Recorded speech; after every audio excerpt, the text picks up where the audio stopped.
তিনটি সংখ্যার গুণফল তাদের যোগফলের সমান।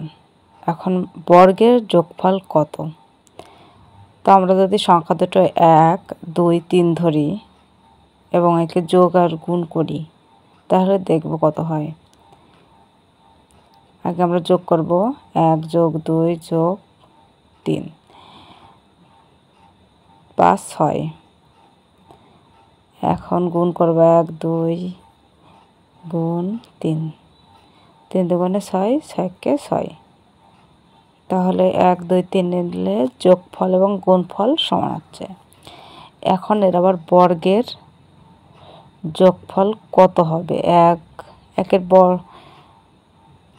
এর হোল স্কয়ার যোগ 2 এর হোল স্কয়ার যোগ 3 এর হোল স্কয়ার। এখন 1 এর হোল স্কয়ার করলে 1 হয়, 2 দুগুণে 4, 3 3 9, 4 আর 1 5, 5 আর 9 হচ্ছে 14।